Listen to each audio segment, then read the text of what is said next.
Let's take a look at this question. Here, we want to write a program to find the sum of the series given below. If you look at this series, we're just finding the sum of all values starting from 1 till some value n. We want to take n as an input from the user. Basically, if the user enters something like 7 for n, then our sum is just going to be the sum of all values starting from 1 till we reach 7. 1 plus 2 plus 3 plus 4 plus 5 plus 6 plus 7. This is going to be our series. We're going to find the sum of the series and we're going to print the sum of the series. But before we write this program, we need to identify exactly what we need to do in this program. The first thing is we'll obviously need to take n as input from the user. Once we take n as input from the user, we'll need to find the sum of the series.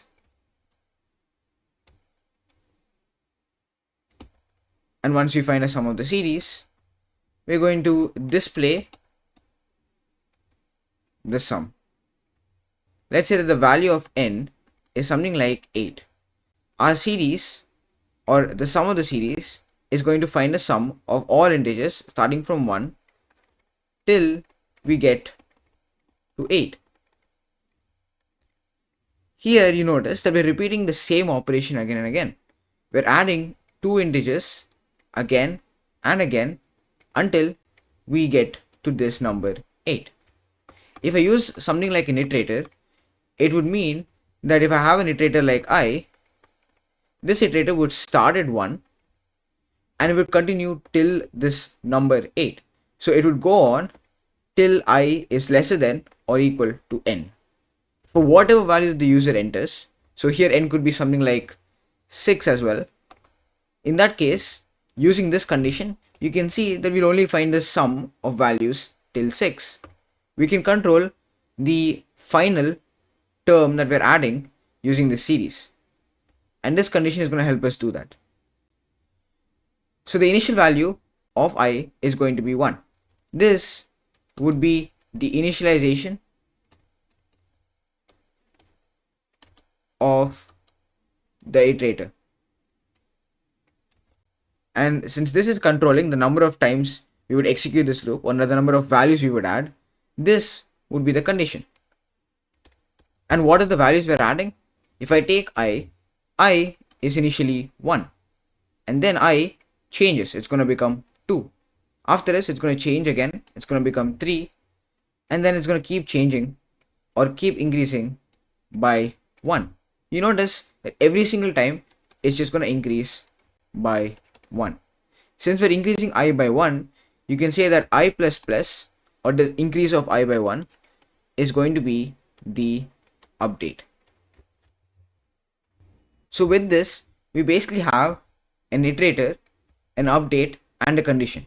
Using these three, I can make a loop where my iterator starts at 1 and it keeps increasing by 1 until we get to the value n that the user enters.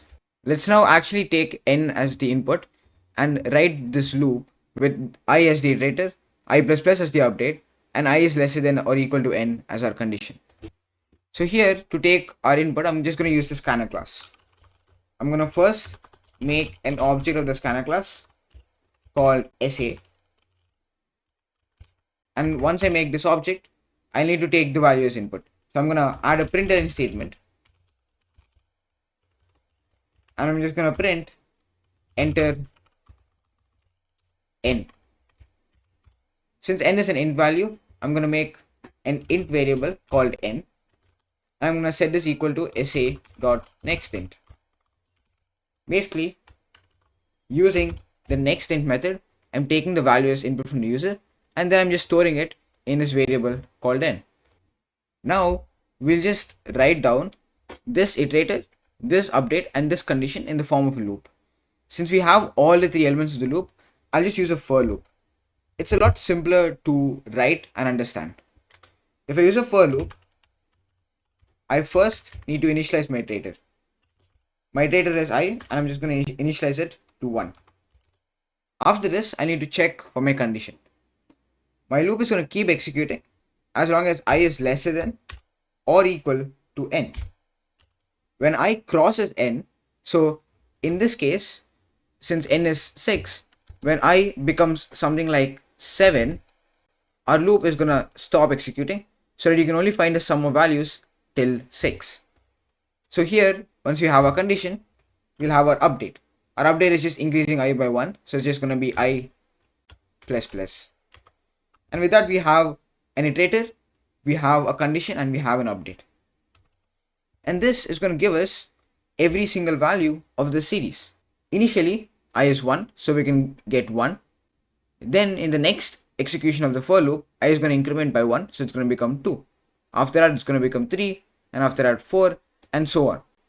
But we only have the values of I. How do I actually find the sum of all of these values? To do this, I can just use a different variable. So here I'm going to make a variable called sum, and I'm going to set this to 0. What I can do is that I can add every single term of this series to this variable sum. So during the execution of the loop, this would mean that I would just add the variable I to this variable sum. Initially, since I is 1, to my sum variable, I would just add 1. After that, I is going to become 2. When I add I again, now it's going to add 2. Then I is going to become 3. When I add I now, it's just going to add 3. And as I keep doing this, you notice that we're going to keep adding every single term of this loop.